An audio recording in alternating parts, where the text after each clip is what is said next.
Welcome back to another explainer. Let's be real, management can often sound like a dry, abstract corporate buzzword. But today, we're not treating it like that. We are going to look at management as a living, dynamic organism. We'll dissect the anatomy of a manager and see exactly how all the intricate parts work together to keep a business thriving. Okay, let's dive into this. Because when you actually stop and think about it, what exactly does a manager do? It is way beyond the cartoonish idea of just being the boss. What is the actual day-to-day utility of this function? To answer that, here is our roadmap. First, defining the management process.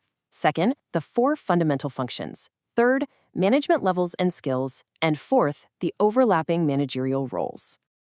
All right, kicking things off with Section 1, defining the management process.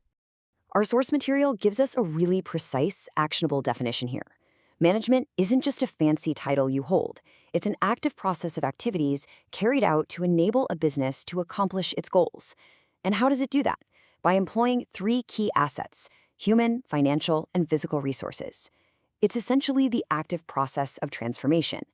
You're taking raw resources, like a budget and a team, and expertly directing them to hit specific targets. Moving right along to Section 2, the 4 fundamental functions. In everyday practice, this boils down to a super logical step-by-step progression.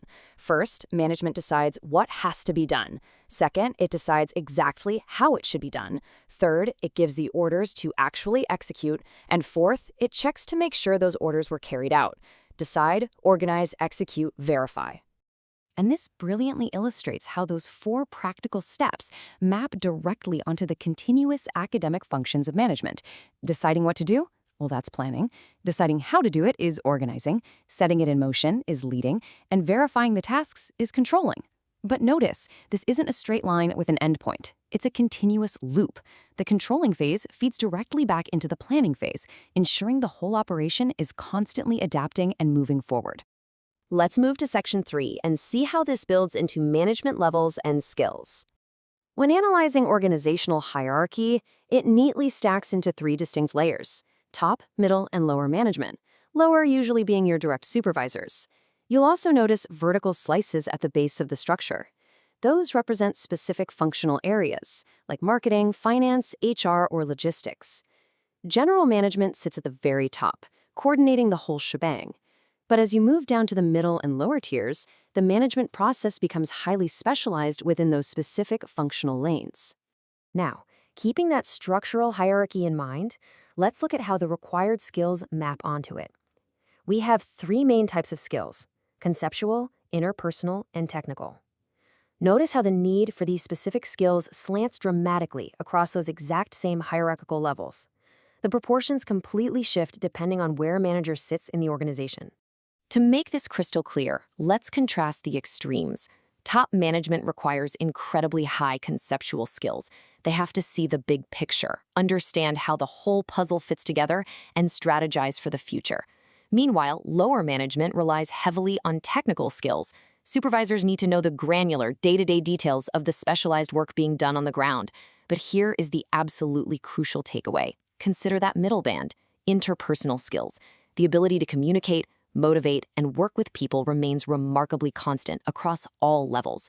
Whether you're the CEO at the top or a frontline supervisor at the bottom, human interaction is fundamentally non-negotiable.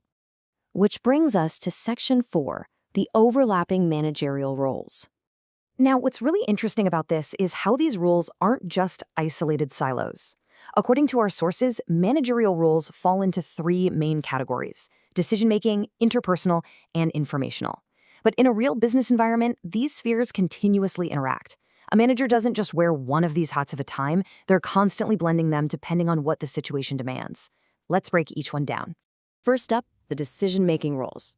This means acting as an entrepreneur to develop innovative ideas or jumping in as a troubleshooter to fix an unexpected supply chain crisis. It also means playing resource allocator, literally deciding how to distribute tight budgets, precious time, and human talent, and serving as a negotiator, hammering out critical agreements with suppliers or labor unions.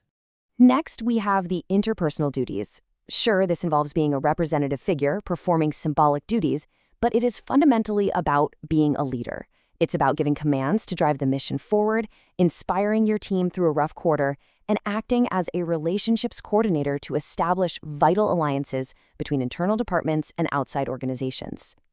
Finally, the informational roles. Listen, in business, information is operational currency. Managers act as monitors, constantly scanning the industry horizon to stay acutely aware of their environment. But they don't just hoard that intel. As disseminators and analysts, they distribute it internally so employees can actually do their jobs. And externally, they step up as the spokesperson, representing the entire organization to stakeholders, the media, and investors. So we've covered the processes, the hierarchy, the skills, and the roles. And the crucial point is captured perfectly by our sources. Management is an indispensable component of any organization, without which the organization's resources cannot be properly utilized to reach its goals and objectives. Simply put, it is the driving force, at every single level, that turns potential resources into realized success. Which leaves me with a final provocative thought for you to chew on. Think back to those overlapping roles. Which managerial role do you find most challenging or crucial in your own experience? Are you more naturally an analytical monitor, a relationship builder, or a decisive troubleshooter? Think deeply about where you fit into this ecosystem and what skills you might want to level up next. Thanks for joining me on this explainer. Keep your focus sharp, keep learning, and I'll catch you next time.